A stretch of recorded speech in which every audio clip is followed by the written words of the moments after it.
Yes, I'm doing this as a double review. Deal with it.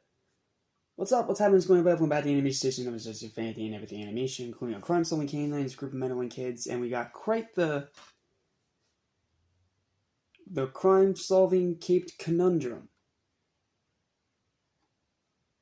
Today we have a double review, and it's simply because A, they're both on the same DVD, and B, because I'm not going to be able to talk about the new Scooby-Doo movies for a while, because I have to go through the original show and all the shows that came before that first. So, because of that, I'm not going to be able to talk about that series for a while, so I want to throw these in here now.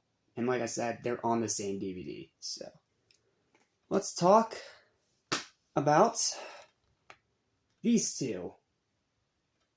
And this is why I called it a caped conundrum. We have Scooby-Doo meets Batman, and Scooby-Doo and Batman the Brave and the Bold. Let's start with Scooby-Doo meets Batman first.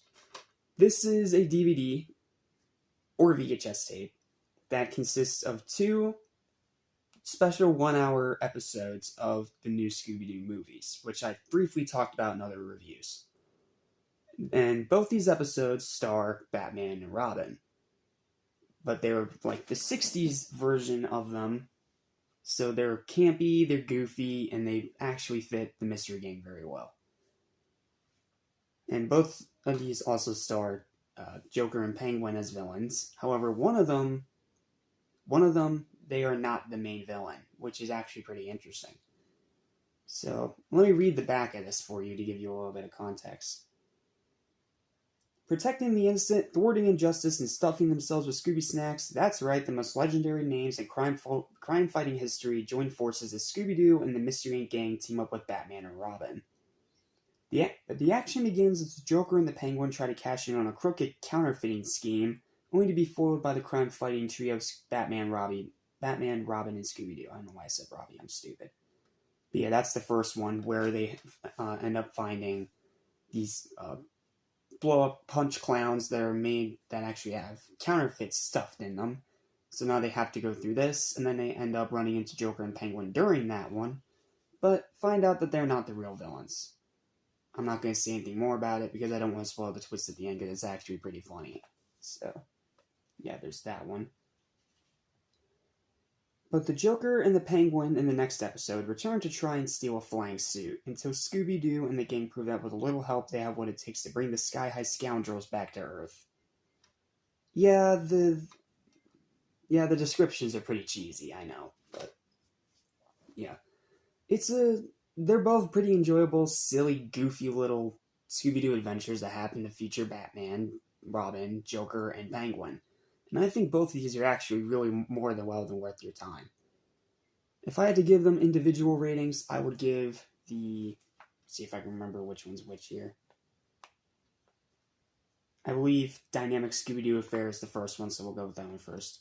The Dynamic Scooby-Doo Affair is going to be about a 6 out of 10. It's decent, it's funny, but it's very simple Scooby-Doo. And then the Caped Crusader Caper, the one with the flying suit, I'm going to give a 7 out of 10. So that puts Scooby-Doo meets Batman at about 6.5 out of 10. Find that happy medium. It's still really, really good. It's a lot of fun, but it's very campy. Now let's talk about Scooby-Doo meets Batman the Brave and the Bold, the real part of this review. And we'll start, since I'm not reading off synopses from written reviews, because I'm trying to do these a bit more off the cuff. I'll just read the back of the DVD. When Scooby-Doo and the gang run into notorious crooks who are too hot to handle, the Caped Crusader himself, Batman, swings in to save the day. After an unsolved case from Batman's past comes back to haunt him, and the mysterious Crimson Cloak threatens to take over Gotham, Batman recruits Mystery Inc. to help crack the case. Will their teamwork be enough to solve the mystery and foil the plans of the most dangerous rogue villains the world has ever known? Pack your utility belts with gadgets and Scooby snacks and find out as you take off on a wild, crime-busting thrill ride of a caper. Yeah. And for a little bit of context, I'm one of those kids that grew up with Batman the Brave and the Bold. It was one of my first introductions to Batman after being introduced entirely thanks to Batman Beyond. So, Batman the Brave and the Bold, I loved it as a kid. It is a really good, really underrated show. It's funny, it's lighthearted, but it's also action-packed, a lot of fun, and it does a great job mixing together the cheesiness of Batman with the serious action of Batman. It's like a perfect amalgamation. And then you have great voice acting. There's a different hero in every episode that teams up with Batman as well as a different villain. It's a lot, but it is very fun. And not to mention, this is also one of the first things that introduced the world to Blue Beetle. So we also have that to thank for. So if I had to rate the show's a 9. It's amazing. Definitely check it out. And as for the movie, it's also fantastic. I don't think it's better than Mask of the Blue Falcon, but simply because this one takes place in a world that already exists, not one it's made up on its own with its own canon and lore. This one is something that WB would end up doing a lot going forward, and that is that they would bring back some of their most popular canceled shows by crossing them over with Scooby-Doo in a brand new movie. They did it 2 years ago with Straight Out of Nowhere, which we'll end this marathon on. But this was one of the first ones, after doing crossovers with WWE and Kiss. So, yeah, me personally, I really enjoy this one. I think it's funny. I really like Batman's chemistry with the Mystery Inc. gang. Kate Micucci's Velma is actually decent for once, which is a breath of fresh air, thank you. Seemed like she was actually trying. The story's great, it has great twists, it has some really fun moments, and it's just a really enjoyable, fun, campy ride. Like, this is one of those movies that's best gone into as blind as possible. If you're a fan of Scooby-Doo and you're a fan of Batman the Brave and the Bold, this one is going to be that perfect amalgamation for you. Now, do I think it's better than Batman vs. TMNT?